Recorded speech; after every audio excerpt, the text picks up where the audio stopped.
All right, good morning, everybody. Just letting everybody come on in. Welcome, welcome from around the state. So nice to be with you again. Folks are coming in. We've been doing weather checks on our end. Sounds like a lot of various weather conditions happening around the state. If you're up in Northern California, we hope you're not dealing with too much smoke.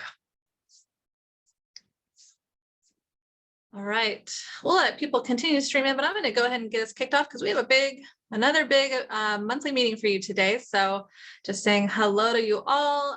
The California Climate and Energy Collaborative team is really excited to bring you back now for our 10th meeting of the Local Energy Resources Network.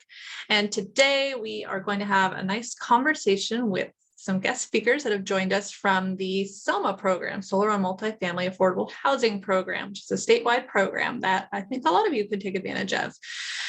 Okay, so as always, we do love it when people turn on their cams. Let's see if you're willing to be seen. And go ahead and mute yourself for now, but this is intended to be interactive. So get ready to ask some questions in the chat and potentially raise your hand later on. We have a good interactive piece later on in the session. All right, next slide, please. Let's talk about what we're going to do together today. So I'd like to encourage you all to also introduce yourself over chat, just so we continue to get to know each other. I'll start. I'm Angie Hacker. I'm the Statewide Best Practices Coordinator. I'm joined today by other members of the SEEK team, Ryan and John, who are available. They're going to say hi over chat. If you need some help, you can always contact them, direct message them. So this is our 10th meeting. Like I said, the purpose of them is always to, to have 1 hour together. It's a space for local governments and those that work with them to dive in on programs and opportunities that can help them advance their energy and climate goals. So we just continue to know how busy you are. Things just continuously get busier, it seems. And we want to have you come here and get a quick brief on the most applicable opportunities that you can use to further your goals. So one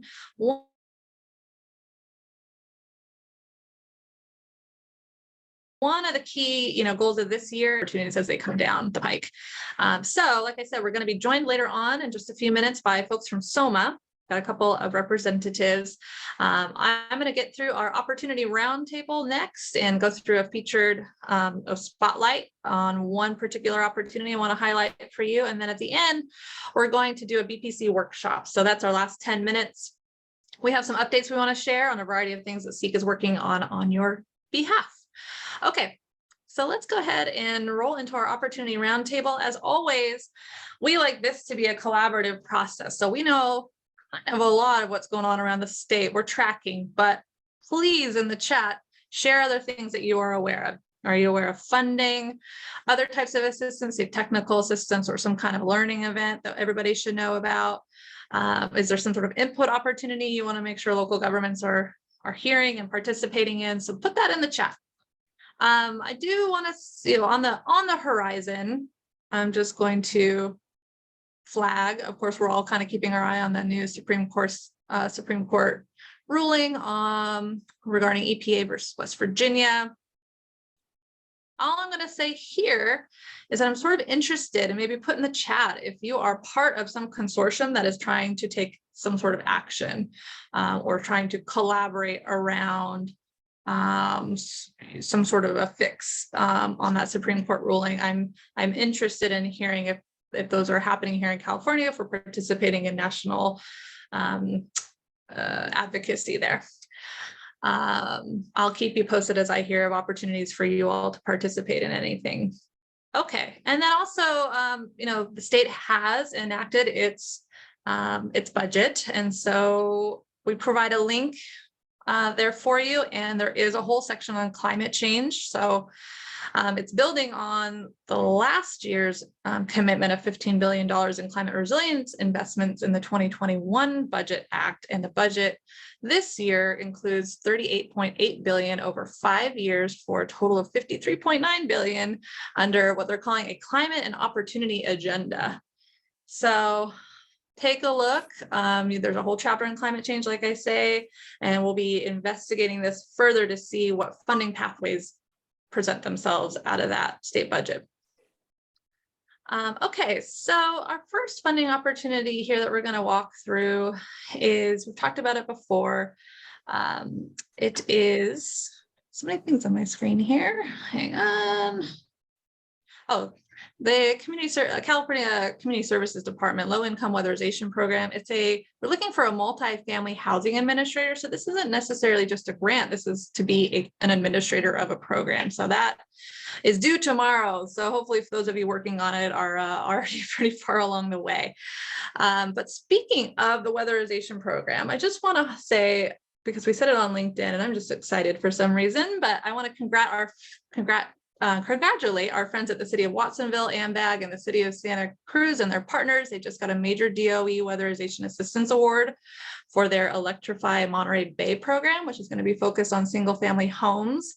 And so this is a good example of where the Biden infrastructure bill infused $3.3 billion into the WAP program, so Weatherization Assistance Program, which is considered the nation's oldest energy efficiency program. And it's kind of got a new, some new focus areas. So they're focusing more now on electrification and equity. And I just want it to be on our radar.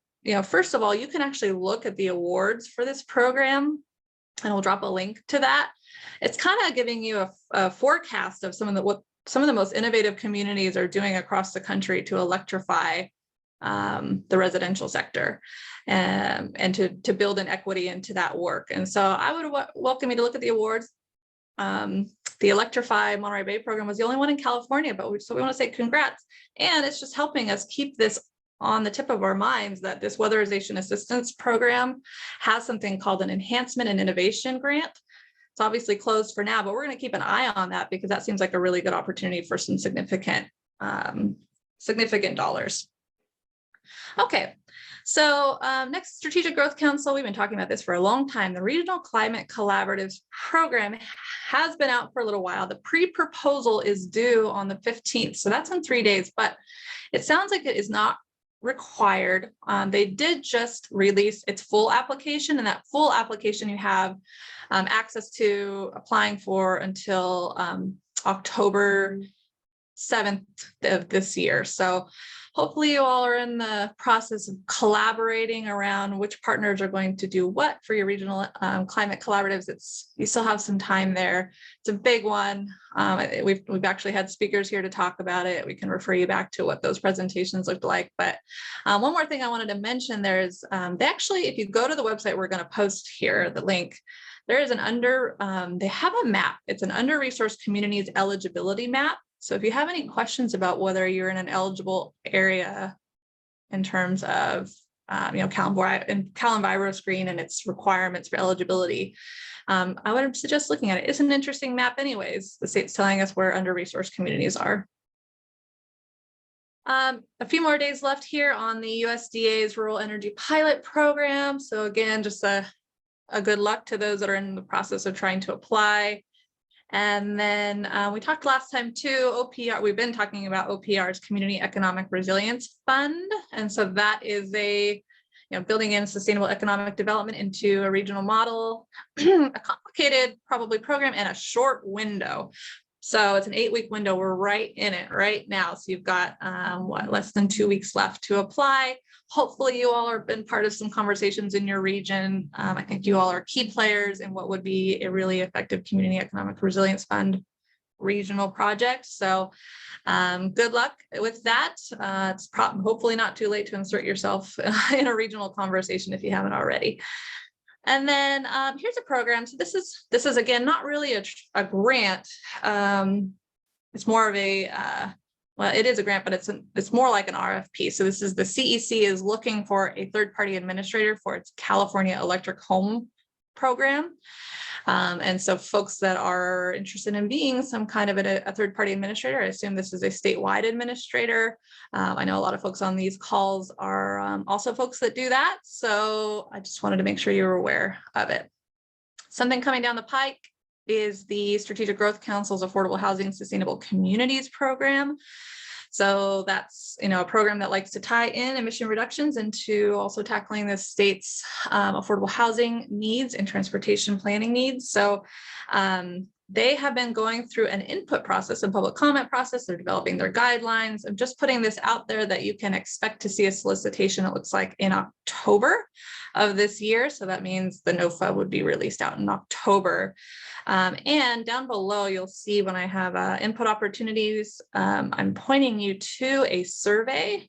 So they are looking for input even right now on their capacity building program.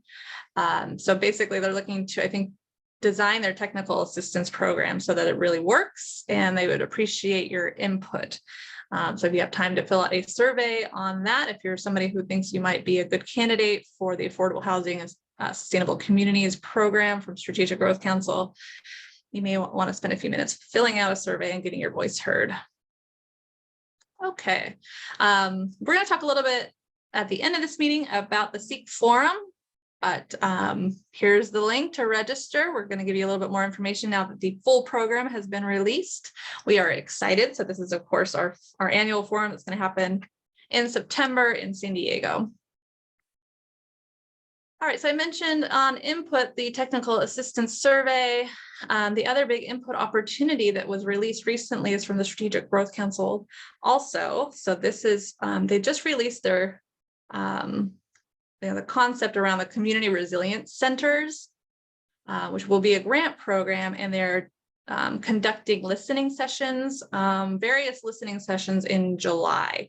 And so we'll put a link to all of those. So community resilience centers, you know, we're diving into a little bit more on the adaptation side of things, but you folks are probably the folks that would probably be involved in writing grants of that kind. And if you want to be part of a listening session where you have the ability to still influence what that program looks like, we would encourage you to do so.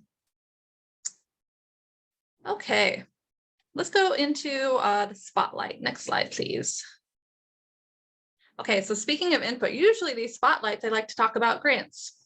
In this case, I'm going to talk about an input opportunity. So you may have noticed that the California Energy Commission does its has its usual IPER process, which is the Integrated Energy Policy Report.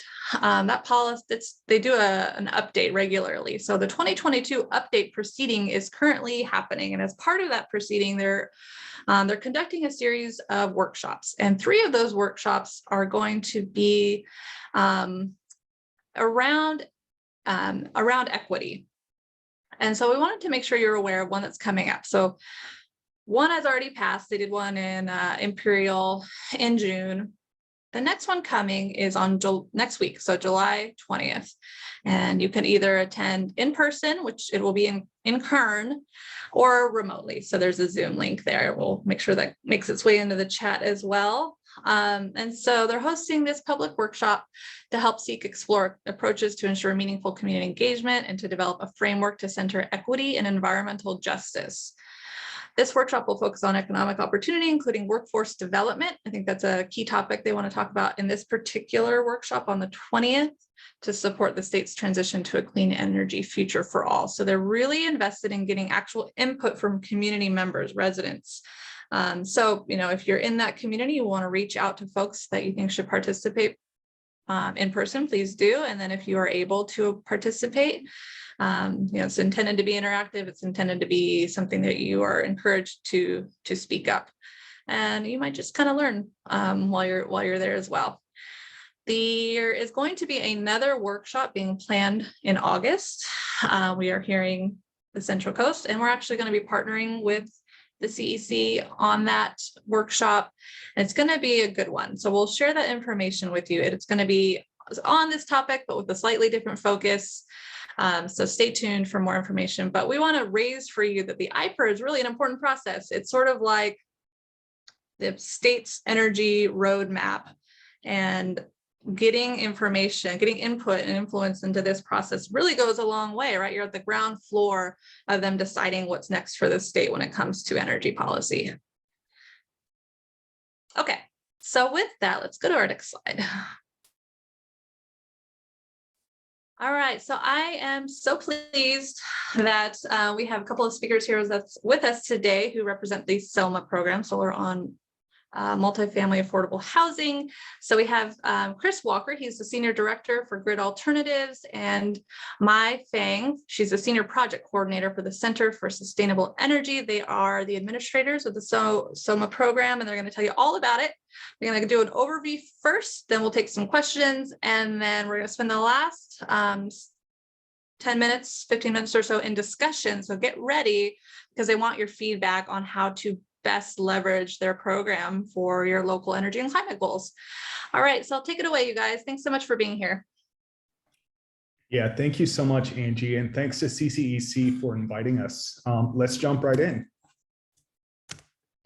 So once again, my name is Chris Walker. I use he, him pronouns. I'm the Senior Director of Program Administration at Grid Alternatives, where we help to administer a portfolio of clean energy and clean transportation equity programs.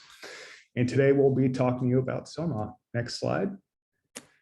And I'll be joined by my colleague, Mai Fang from the Center for Sustainable Energy, and she'll jump in later. Next slide.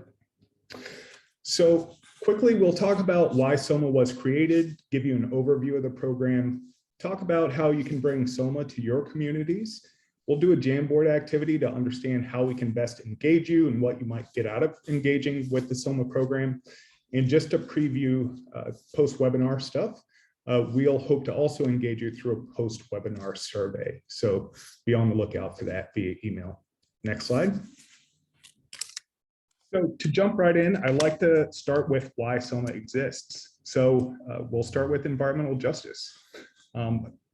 Potentially preaching to the choir here, but this is a snapshot of CalEnviroScreen, California EPA's tool to envision where environmental justice communities are located based on 21 indicators that have real life consequences for people living in polluted census tracts. So those indicators range from ozone, particulate matter, hazardous waste facilities, to low birth weight infant rates in those census tracts, to poverty, linguistic isolation, et cetera. So SOMAH really tries to target these environmental justice communities for our work because our work has restorative justice implications based on our funding source, which is California's cap and trade program and the investor-owned utilities greenhouse gas auction revenues.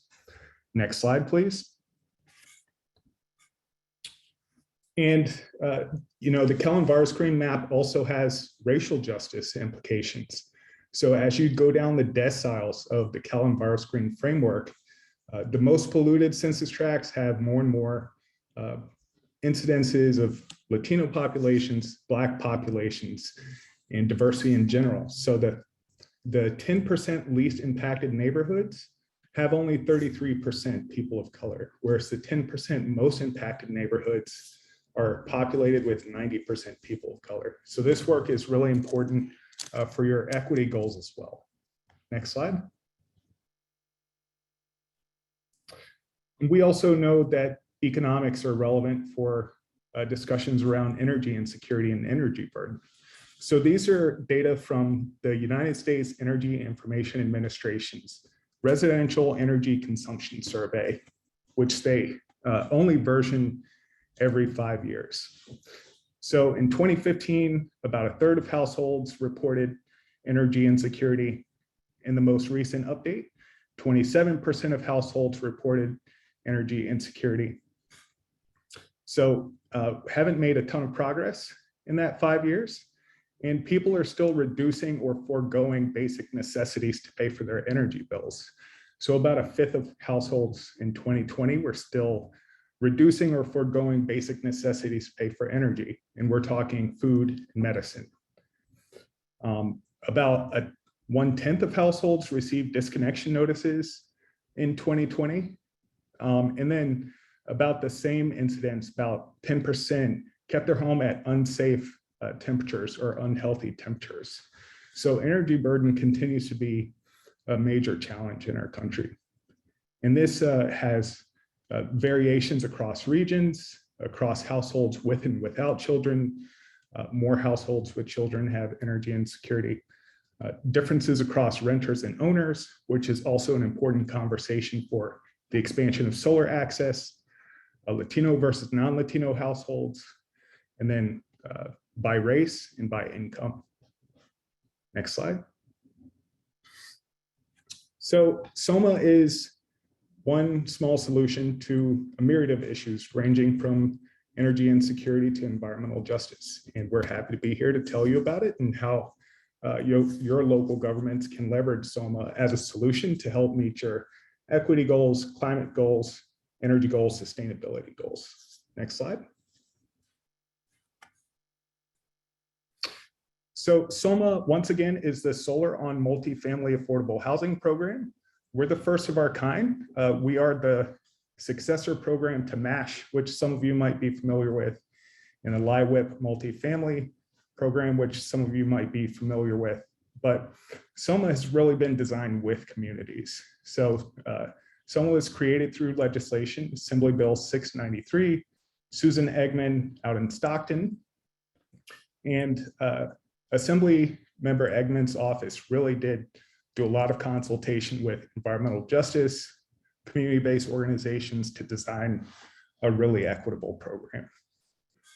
We have a single program administrator team statewide, and I'm from Grid Alternatives. Mai is from the Center for Sustainable Energy. We also have program partners at the Association for Energy Affordability and the California Housing Partnership Corporation. Next slide. So the goal of SOMAH is to incentivize solar adoption on multifamily affordable housing. So we provide funding to do just that. With the goal of installing 300 megawatts by 2030, we're funded up to $1 billion through California's cap and trade program. Building on programs like MASH, SOMAH has to provide a direct economic benefit to tenants. So that works through virtual net energy metering credits that tenants see on their utility bills.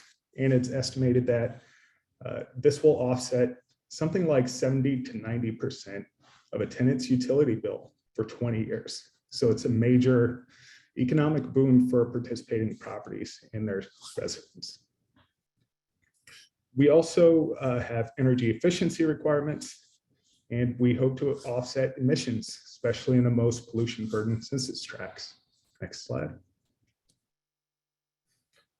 So once again, we're funded through cap and trade up to $100 million annually. We currently have over $400 million of available funding.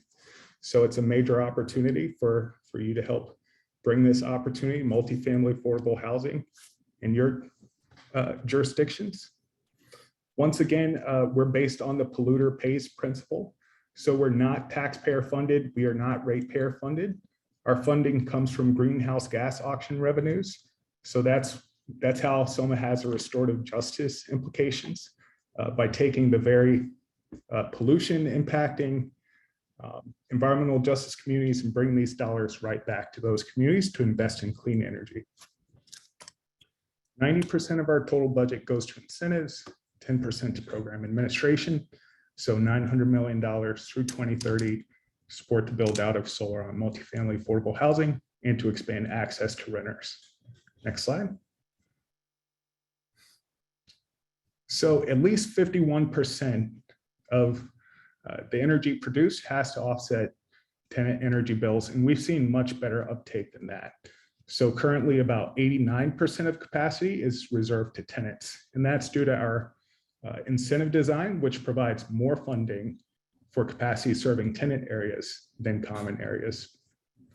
We also have required job training for each project, which scales with the size of the project. And these job training opportunities will provide over $1 million in wages for our current pipeline of about 470 projects. About 34% of our active applications are in DACs, and we have a set of benchmark that at least 40% of our projects should be located in DACs by 2026. Next slide. So we have well over 350 applications. I think we're hovering about 470. These 470 applications support well over 700 job training opportunities, many of which are local and are reaching people of color, women, folks with barriers to employment, such as formerly homeless folks, English as second language communities, etc., across over 50,000 job training hours. So we're also engaging with a network of over 60 job training organizations to bring these job training opportunities locally, and tenants are also automatically eligible to participate. Next slide. So our projected long-term impacts include reaching hopefully a large subset of the approximately 3,500 potentially eligible properties. We think our funding can fund about 2,800 projects, and this will serve well over 150,000 tenant units across California and support 3,000 job training opportunities. So really large potential impact and lots of dollars available. Next slide. And to help envision the opportunity where you live, we also have an eligible properties map. And we'll share the link to that shortly, but you can use the map to look at where potentially eligible properties exist in your jurisdiction, have lots of different filters by county, zip code, etc., state census, state senate districts, assembly districts, etc. And we'd be happy to engage you around opportunities for reaching those properties in your jurisdiction. Next slide. And now I'll pass it over to Mai, who can tell you a little bit more about the opportunity for local governments. Thank you, Chris. In this part of the presentation, I'll discuss how you can bring SOMAH and all its benefits to your program, to your community. Next, please. We were commission approved in 2017 to launch in the fall of 2019, but shortly after we launched, COVID happened, and we were highly impacted by this, and our outreach plan was kind of curtailed. So many communities and local governments were also similarly impacted. So coming out of COVID, local governments had a high focus on job creation and stability, and we saw that our program can bring that to you. SOMAH wanted to bring awareness about the program across the state and bring credibility and build credibility, but we also wanted to support local governments in their effort with meeting their targeted climate action plans, decarbonizing frameworks, and sustainability goals. With our joint efforts, we can help to spur and support job creation, promote economic growth, and align with economic stability goals. And so in the past, we've been making efforts to help local governments leverage SOMAH along with existing EE and EV programs to work towards these goals. Next, please. When we first started outreach to the local governments, we quickly realized that this was a wide and varied audience, and we had to acknowledge that this audience also had a variety of challenges, with the pandemic and the economic recovery being priorities. So we found that when we met with local governments, both parties were usually mutually concerned about more vulnerable communities. Thusly, we've made it a priority to seek out local jurisdictions located in DACs. However, our program is not strictly limited to funding DACs. We are open to all appointed governments and elected governments. We define appointed governments as cities and county offices or regional offices such as sustainability, environmental, planning, and housing departments. We've also noticed that renewable programs such as the regional energy networks and the community choice aggregation programs are administered by the local governments. And we define elected governments as offices or officials elected to their positions that could be like the mayors, your city council members, your county supervisors, your commissioners, state senators, and assembly members. Next, please. SOMAH's objective is to increase awareness and build our property owner pipelines. And as I mentioned in earlier slides, we are prioritizing DACs with collaborative efforts to co-brand in these areas and work towards making connections with property owners and contractors within these DACs. However, we are working with elected officials on specific project promotions, such as ribbon cuttings and public promotions. We work with appointed officials on promoting collaborations, including SOMAH messaging, outreach, education, and connecting us with their networks. In 2021, we focused mostly on brand awareness, DAX, as well as harder to reach communities like rural communities. But this year, since we are finally seeing projects coming up to completion, we are working with cities, counties, officials to focus on ribbon cuttings, promotional opportunities like press releases, earned media pieces, and for those completed projects. We have a number of completed projects in the areas of Central, Coastal, and Southern California areas. So as you can see, we have a variety of projects being completed. Our application process is an 18-month process, so that's why it took so long for them to be completed. But to be able to see in your own location or your area or jurisdiction, you can use the eligibility property map to type in your county or your city by zip code and find out where those properties are and more details on that. So next. So if you're interested in co-marketing and promoting SOMAH in your community, whether it be ribbon cuttings, webinar presentations, newsletters, or social media spotlights, we would love to hear from you. Or if you have, a conference or event coming up that you think would be a good fit, we would love to have you reach out and let us know. Next. And that concludes our presentation. Thank you for your patience. And again, feel free to reach out to me. This is my contact. Wait, go back one more.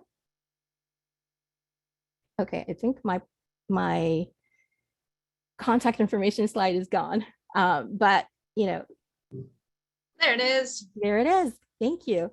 So this concludes our presentation, and please feel free to reach out to me with any questions. Thank you, Mai and Chris. Actually, if you want to drop your email addresses in the chat, that might help folks too. If they want to contact you, that would be great. We are getting some questions in the chat, so thank you, and feel free to continue to add them. Some of them I've already gotten addressed, but let's go ahead and just walk through a couple of them. So Dave is asking, is it required job training through a union apprenticeship? I can take that one. Thanks for the question, David. The answer is no. As of right now, there aren't active unions for solar installation. We do see unions come into play for electrical contracting, but as of right now, that is not a requirement. We do require that job trainees come through eligible job training programs.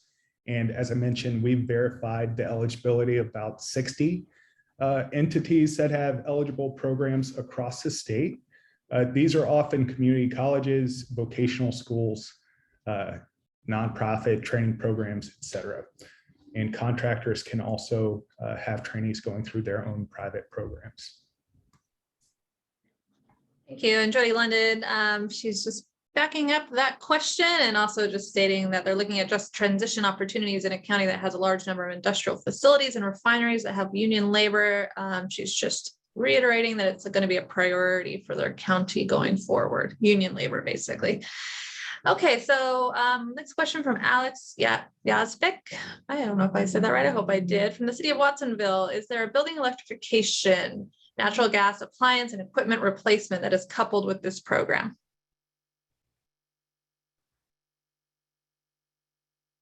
Happy to take this one also. So through our no-cost technical assistance program, we do provide referrals to programs that provide offerings such as electrification.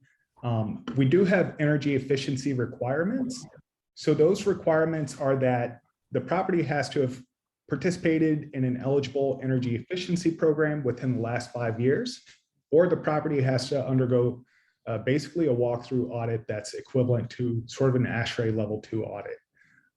That informs what we call our solar sizing tool.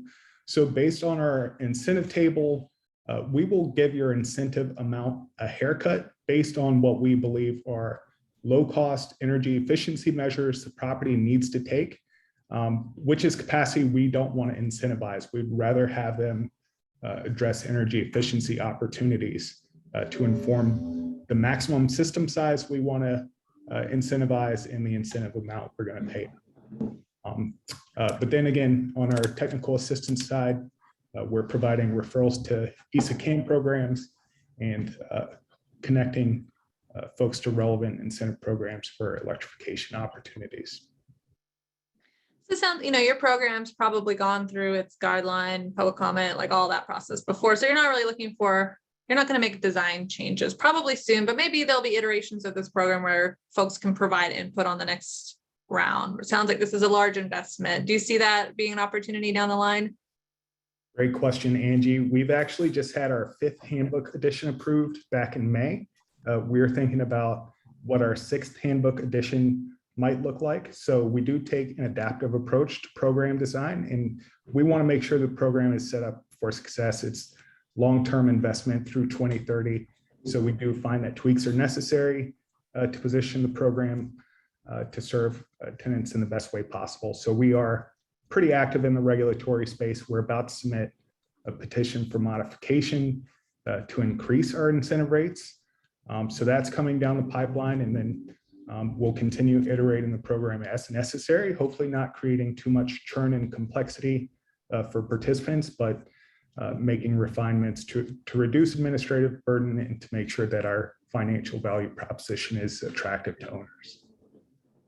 Okay, well, you're always welcome to come back when you're looking for more input on design. Next time you're walking through that process. And it sounds like, folks, if you're making suggestions over comment here, that you have some ears that have some potential leads down the line to consider those kinds of things. So Rich Steves says, do you have examples of local government officials who have helped to solicit local landlords to participate? And he's asking, how successful has that been? I can kick this off, but then I would invite my colleagues Marisa and Mai to chime in. So we launched the program in 2019, and because we are a collection of nonprofit administrator teams, SOMAH is a new brand out there. So it really helps us clear the quote unquote credibility wall when we can co-brand with local governments, when local governments put our information on their webpage. It helps property owners to know, it helps contractors to know that this is a real opportunity. We're not a scam. There have been a lot of consumer protection challenges in the solar industry. So it helps to have a trusted source like a local government to help get the word out. And then I would pass it to Marisa or Mai to talk about any specific examples, but this work is somewhat new. So providing that caveat.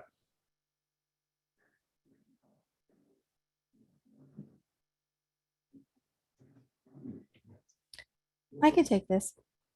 So we've, when we first started out with the outreach, local governments, they are looking to, put this ahead of initiatives to see if they can couple it and stack it with some of their existing programs, or use this as a source for their climate action goals and new resiliency initiatives. One of the things that we've been more successful working at is that, all of those local governments do have energy efficiency programs, for example, Bay REN and SoCal REN and San Diego Regional Energy Partnerships. Those partnerships and RENs have their own energy efficiency programs. So one of the things that local governments were, could do is stack those programs together. The energy efficiency programs have been in existence for longer. They have a lot of buildings that have already been completed, have been through the programs completed. And so it's a great next step for those programs to do renewable energy and put solar, and some of it is because they didn't take the next step because of, financial resources that were not available. So with our programs being able to just, put in that pathway, it makes it possible for them to continue on to the sustainability path. Other programs, like for example, it's an upcoming program.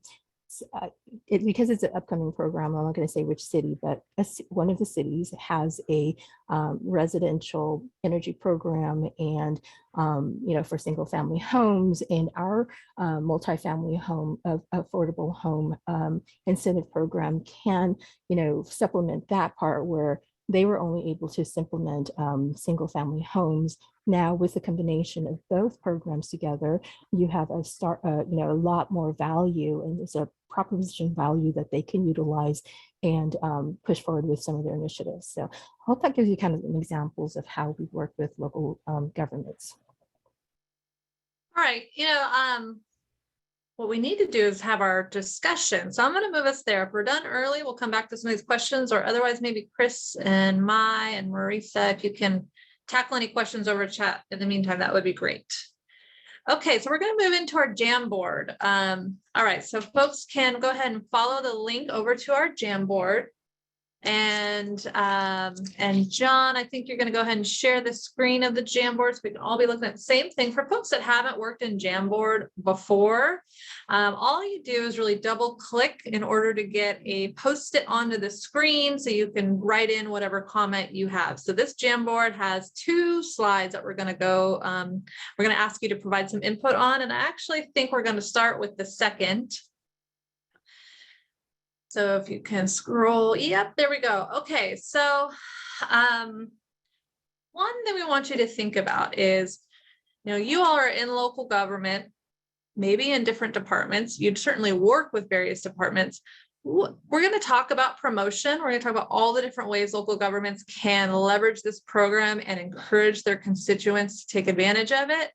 But besides just spreading the word, what else? How else do you think that you can leverage this program to advance your own energy and climate goals? So I'm going to leave that question open, and you're encouraged to put a post-it here. If you're having trouble in Jamboard, you can also throw something in the chat or raise your hand. That's fine too. And I will tell you what I'm thinking about here is, I used to work in a local government. Technically, our sustainability division was in the community services department, which was shared with housing, where the folks that did housing work were getting HUD dollars to do affordable housing work.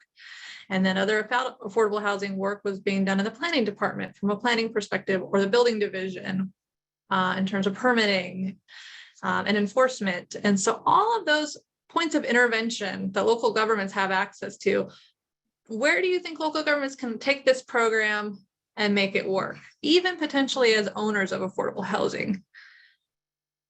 Owners of, or maybe investors in. Does anybody want to share any thoughts out loud? And you can also let us know if you're having any trouble getting into Jamboard.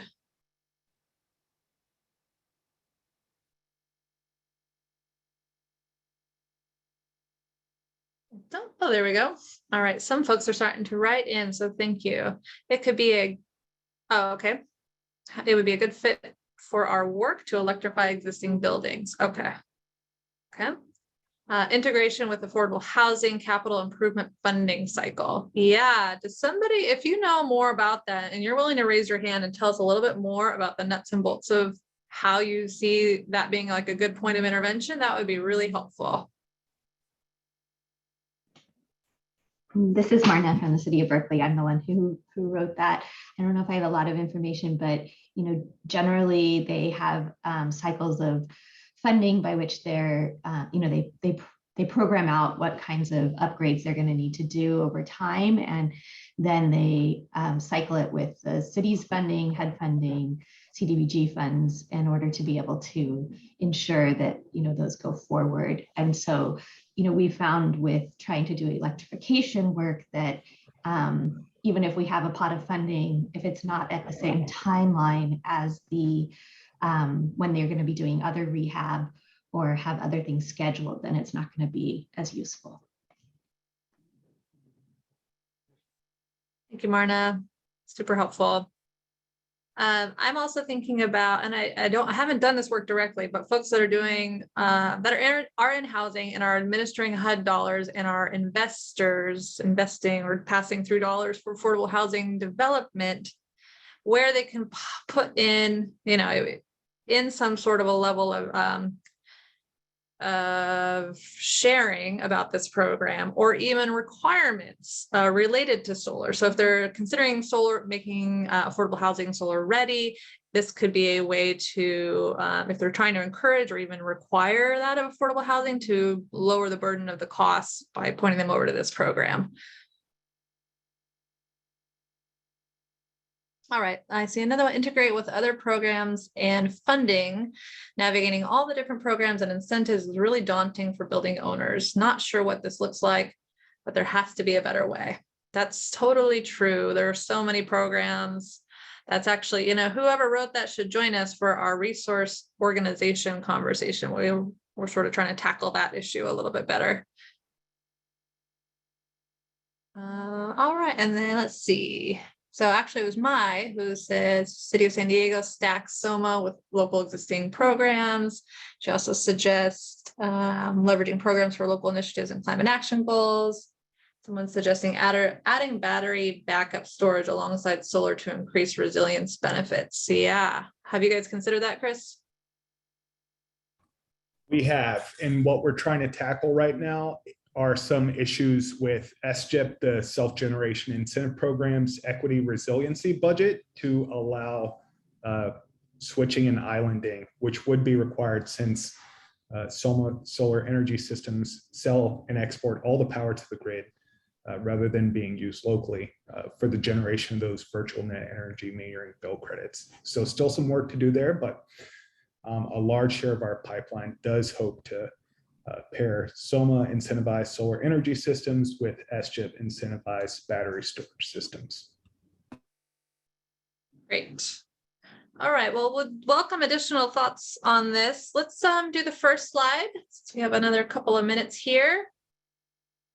You're getting an invite to participate with BayREN, so that's awesome. Yeah, I would say that would be a great way to use this meeting too. If you're saying, hey, we want to help, we want to leverage, we want to collaborate in some way, you can always flag yourself. Okay, let's go to the other slide, which is basically back to promotion, knowing that you all are trusted messengers on the ground with really good networks, knowing who to talk to. How would you consider promoting this program in your community? So they put some examples, 10 different examples of what you could possibly do. And if you could, I think it's copy. Do you want them to copy, paste? Is that what you wanted them to do? I think just grab, if you want to copy it and paste it, you're most likely to do this and least likely to do this because you're all not going to be able to vote and decide collectively. So copy and paste what you're most likely to do or least likely to do.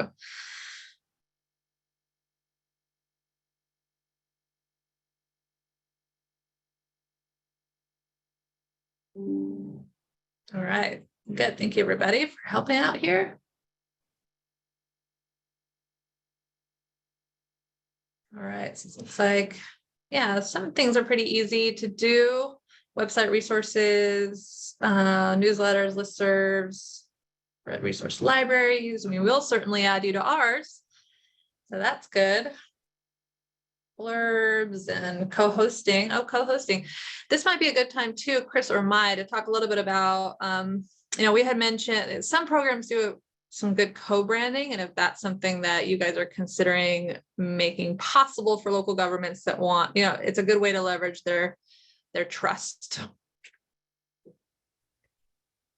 I can take that. Yeah, co-branding is one of the things that we first thought of. I think a lot of the times it's, co-branding is harder, or having logos or switching logos or sharing logos is harder. You have to jump through hoops and stuff like that. But we, with the energy efficiency programs, we have a page that we're creating, and we will be featuring like the energy efficiency partners that are actually, we're partners with on that page, so that if there's customers that want to find them, it's listed.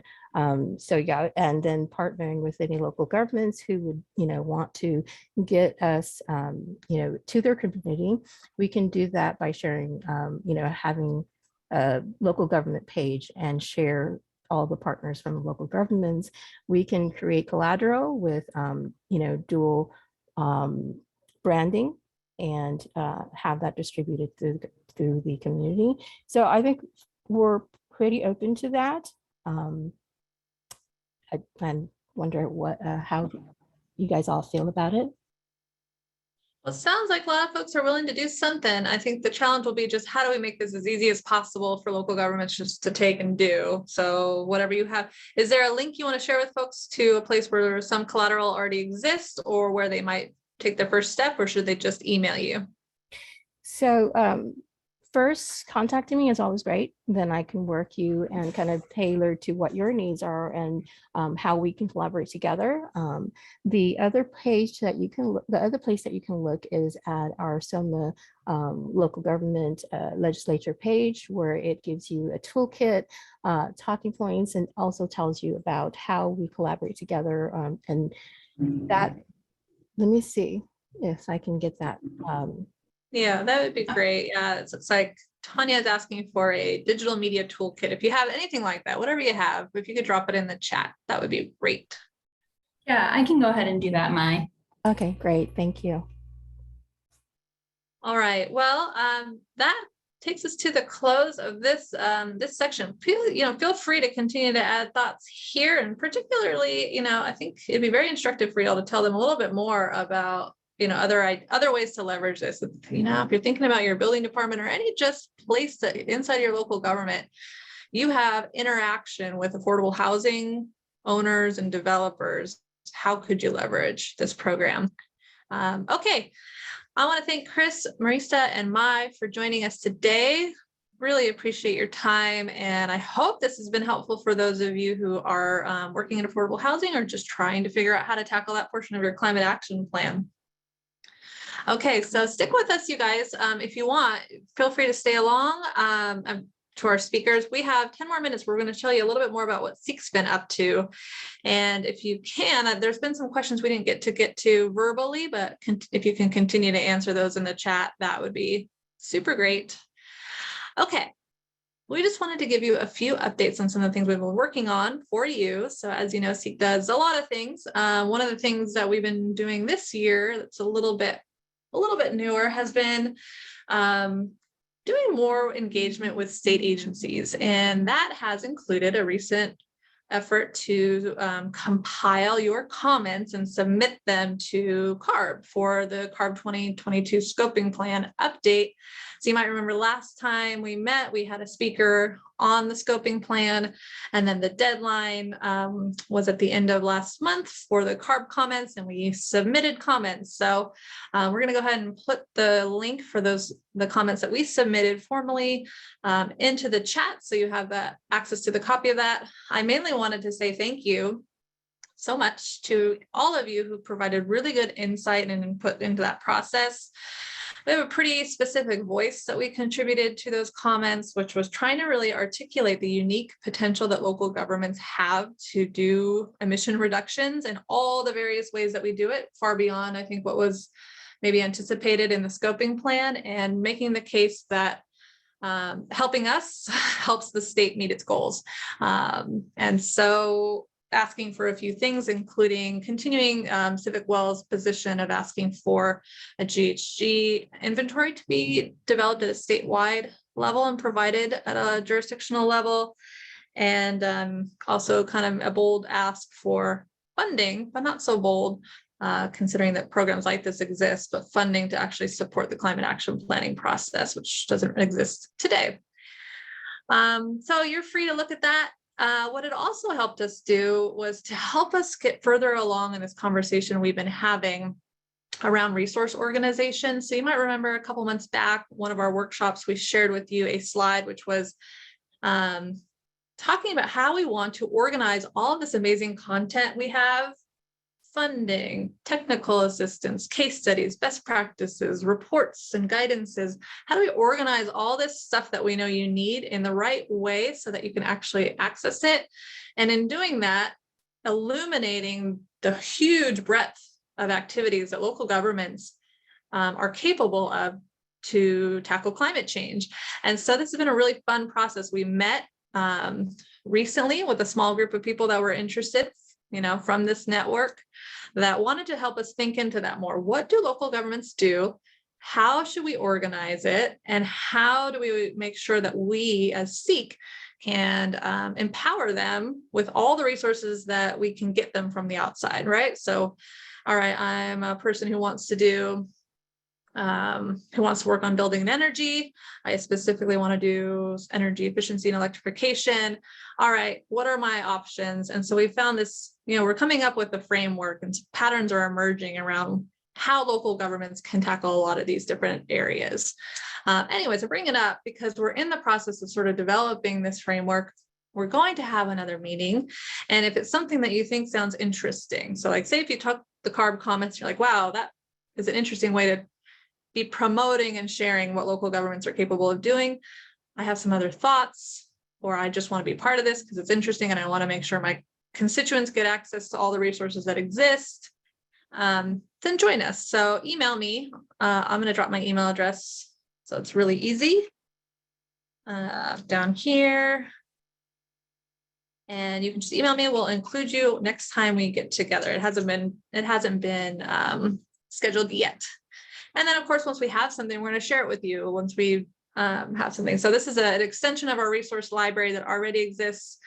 We're trying to do an even better job of getting you access to the right resources when you need it. Okay, hopefully that was clear. If there's questions, let me know. And then finally, I'm going to hand it off to John, who is going to provide an update on the SEEK forum. And we really hope we see you there. So John, take it away. Thanks so much, Angie. Yeah, folks, I believe that everyone on this call should be receiving regular communications from SEEK, but if you have not seen yet, the final forum program has been released. You can now see our incredible lineup of speakers from various industries and sectors from all across the state.